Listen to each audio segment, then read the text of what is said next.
Reading for December 25th, Science of Mind, A Philosophy, a Faith, a Way of Life by Ernest Holmes. Reading from page 367, paragraph 2, through page 370, paragraph 3, using inclusive language. Sweet song of the silence, forever singing in my heart. Words cannot express, the tongue cannot tell. Only the heart knows the songs which were never sung, the music which was never written. I have heard that great harmony and felt that great presence. I have listened to the silence, and in the deep places of life I have stood naked and receptive to thy songs, and they have entered my soul.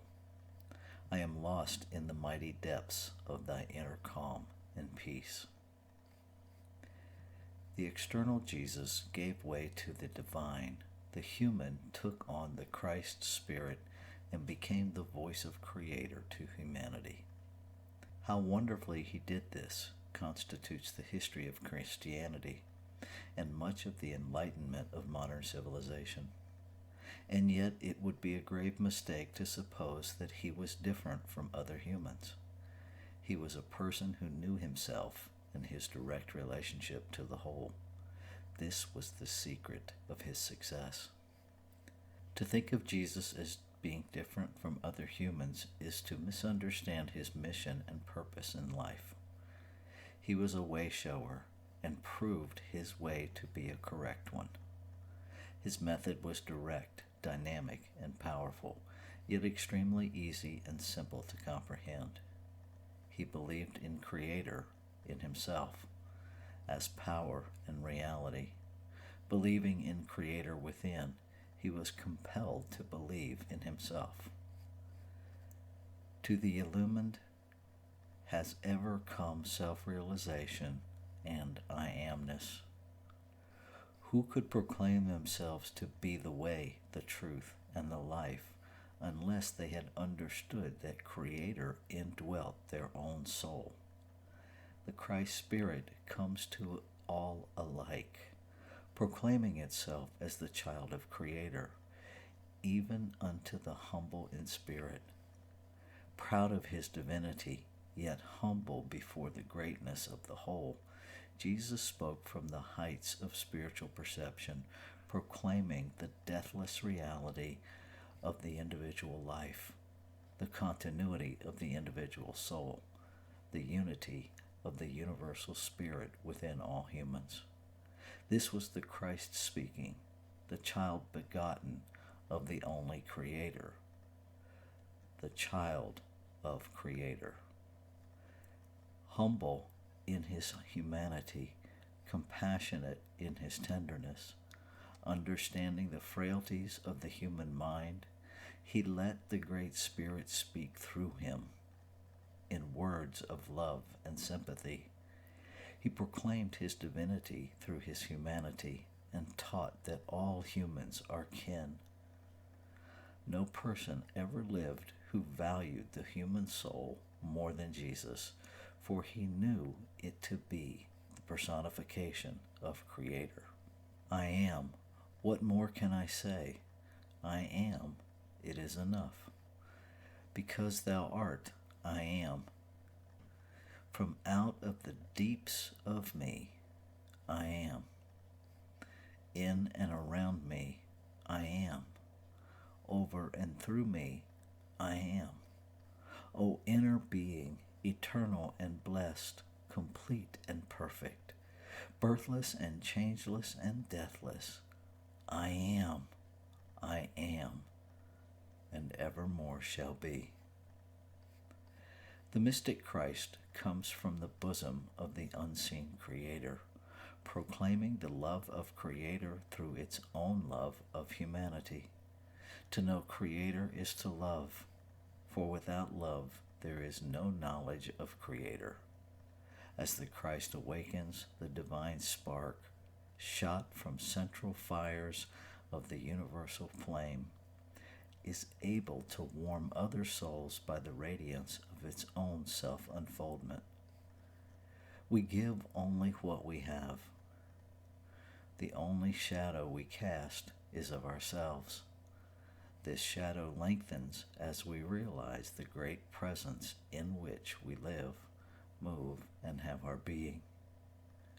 Who would entertain the Christ must invite it. It does not come unbidden, nor sit at any person's table an unwelcomed guest. Neither does the divine presence force itself upon any. It stands at the door and knocks. We must open if we are to receive. But how can we receive unless we first believe? We must believe that Christ indwells our own lives and stimulates all of our actions, for without it we can do nothing.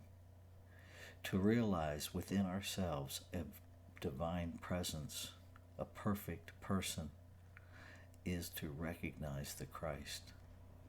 No person ever walks life's road alone. There is ever another who walks with them.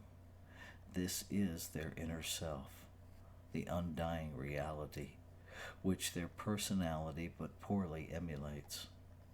Let us learn to be still and let the truth speak through us, to be still and know that the inner light shines. Be still, O soul, and know. Look unto the one and be illumined. Rejoice and be glad, for thy spirit lights the way. Lift up thine eyes and behold Creator, for it is fair to look upon. Listen for its voice, for it will tell thee of marvelous things. Receive Creator, for in its presence there is peace. Embrace Creator, for it is thy lover. Let Creator tarry with thee, that thou mayest not be lonely. Take counsel from Creator, for it is wise. Learn from Creator, for it knows. Be still in Creator's presence, and rejoice in Creator's love forevermore. The triumphant Christ. The Christ knows that its individuality is indestructible, that they are an eternal being, living forever in the bosom of the Creator. The Christ triumphs over death and the grave, breaking through the tomb of human limitation into the draw of eternal expansion. The Christ rises from the ashes of human hopes, pointing the way to a great realization of life. The Christ is always triumphant, is ever a victor, is never defeated, needs no champion. The Christ places its hand in the outstretched hand of the universe and walks unafraid through life. Through the long night watches, Creator's hand clasps mine. At the beginning of dawn, Creator's hand clasps mine. In the daytime of work and endeavor, from eternity to eternity, Creator's hand clasps mine.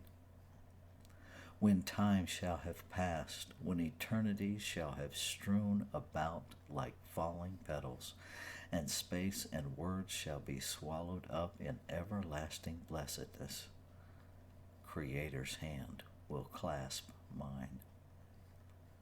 We are never left without a witness of the eternal, and in our greatest moments, in those flash-like visions of mystic grandeur, we know that we are made of eternal stuff, fashioned after a divine pattern.